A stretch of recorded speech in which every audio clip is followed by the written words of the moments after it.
Now, the Speaker of the US House of Representatives, Nancy Pelosi, has arrived in Taiwan, despite China warning of serious consequences if she visited the island. Beijing said the visit would undermine its sovereignty and security interests. The island nation is self-ruled, but China claims it as its own. We just witnessed those arrival pictures moments ago, and Joe Pike joins me now to react. But, Joe, I just want to also mention we're getting some flashes of some of the headlines coming from Nancy Pelosi. She says America's solidarity with the people of Taiwan is more important today than ever. She says our discussion with Taiwan leadership will focus on reaffirming our support for our partner and on promoting our shared interest, including advancing a free and open Indo-Pacific region. She says this visit in no way contradicts long-standing United States policy. But that one line of referring to Taiwan as our partner will certainly muddy the waters because the US was meant to have a totally ambiguous position when it came to Taipei. And no doubt these sorts of comments, the arrival itself, will not help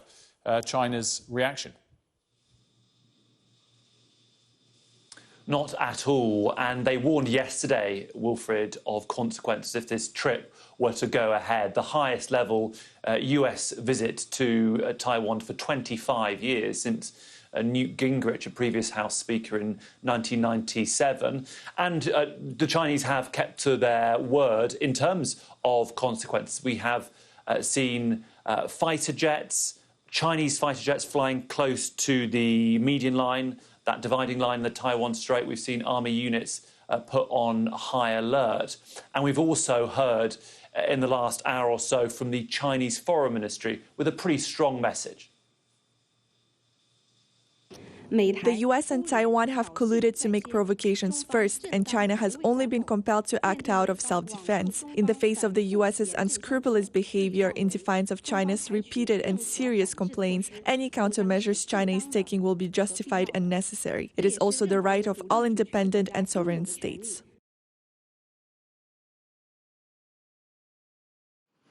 Will be justified and necessary. What does that mean? Will there be countermeasures beyond what we've already seen in terms of these fighter jets and army units put on high alert? Certainly the real concern of the White House and of the Pentagon, of the National Security Council here in Washington, D.C., is that the Chinese could change their position on military aid for the Russians in the conflict in Ukraine. So far, Xi Jinping has not, we understand, sent any military support to help Vladimir Putin and the Russians. Of course, President Putin would be very keen to get his hands on China's very high-tech drones. The involvement of the Chinese could, of course, completely change the balance of power in that conflict. And therefore, I think the concern in the White House is that this visit from Nancy Pelosi, this arrival you're seeing here in the airport in the capital, Taipei, could anger the Chinese so much they change their position on the issue of Ukraine.